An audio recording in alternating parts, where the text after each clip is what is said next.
Tottenham perennial bridesmaids following their narrow 10 defeat at Manchester United on Saturday. I heard something which summed up Tottenham Hotspur over the past few years. They're in danger of becoming Newcastle United from the mid-1990s.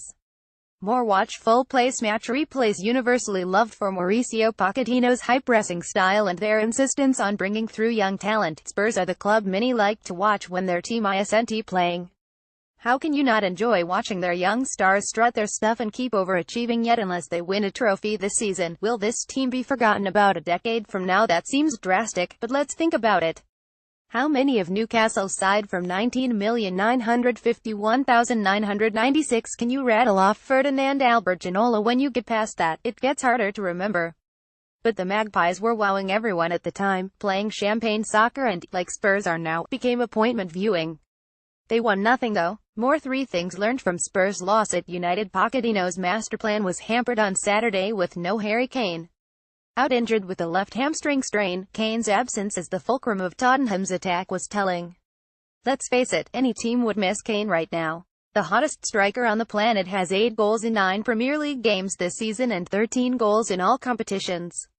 Dele Alli and Christian Eriksen spurned good chances against United, and one defensive slip cost Spurs dear.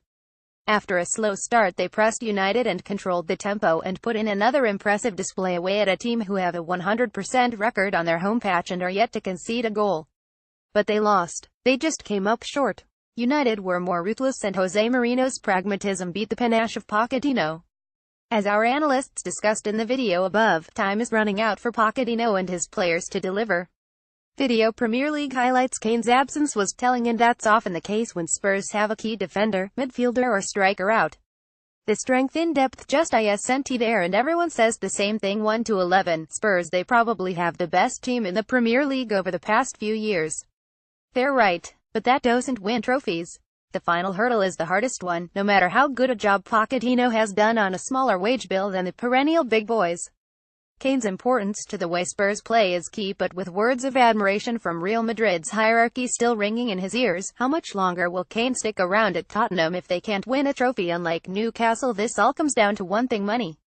Newcastle spent big, with Shearer arriving for a then-world record fee in $199,697, and splashing the cash was one of the main reasons they managed to entice star players to St. James' Park for that glorious, runner-up infested period. Spurs are different. Daniel Levy, one of the finest chairmen the soccer world has ever seen, doesn't want to break the wage structure and doesn't want to spend big on new players. That's why this Spurs team are stuck on the precipice of success. How much longer will Pochettino, Kane or Dele Alli hang around if they keep coming up short in their quest for place, domestic cup or European glory? Not that long is the harsh reality. A new home at White Hart Lane, which is due to open next season, may keep them all around for one last go. Having already dropped 10 points this season and 8 points off the rampant pace set by Man City atop the table, it's tough to see Spurs challenging for the title this time around. That means 201,819 may be the last chance for Pochettino and his stars to make their mark. These are lofty goals which Spurs are trying to achieve. They are doing an incredible job in the UEFA Champions League this season and are likely to advance to the last 16. Yet finishing 3rd and 2nd in the place in the last 2 seasons, as well as losing in the FA Cup semi-final last season, is as close as they've come to silverware. Last week they lost 32 at home to West Ham in the League Cup last 16 after leading 20. Right now it's all very Newcastle. This Tottenham side is too good to be forgotten about in 10 years' time. With Kane and Moussa Dembélé returning from injury, plus Danny Rose also back in the frame, soon they will have no real excuses left when it comes to absentees. From this point of the season they need to kick on and try to finally win their first trophy since 2008 when they won a League Cup.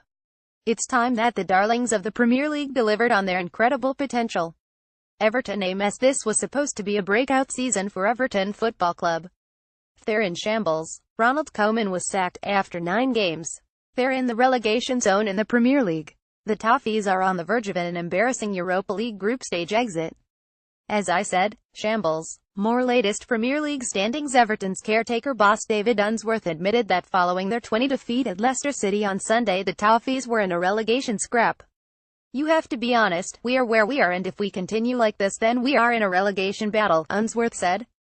Sunday's game against Watford is massive, and it's nothing that a couple of back-to-back wins won't sort, to give the players that touch of confidence. We need 3 points quickly. Whoever gets the honor of being Everton manager, including me, needs time with this set of players. With Unsworth ridiculed by Joey Barton in the British media as a glorified PE teacher and 2 defeats from 2 in his games in charge, it seems likely Everton will look elsewhere for their next permanent manager. Unsworth has no experience managing in the senior game, and surely now is not the time to take a massive gamble like this. Right then, who's next for Everton? Big names such as Carlo Ancelotti and Thomas Tuchel continued to be linked with the vacancy, but it is believed the Everton board want Unsworth, their current U23 head coach, to take charge. That would be a huge gamble.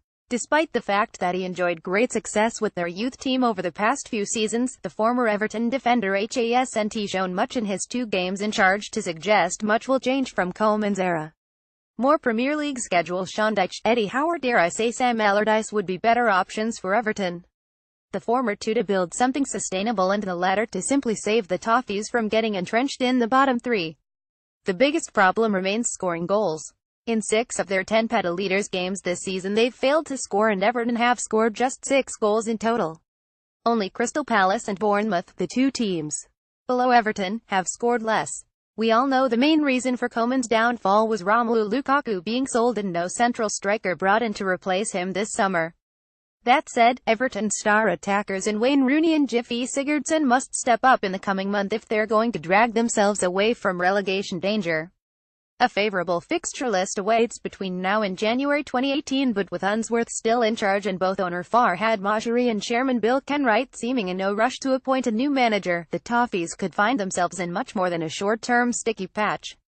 Premier League Playback comes out every week as PST's lead writer and editor takes an alternative look at the action from the weekend. Read the full archive here. Follow at JPW_NBC Sports.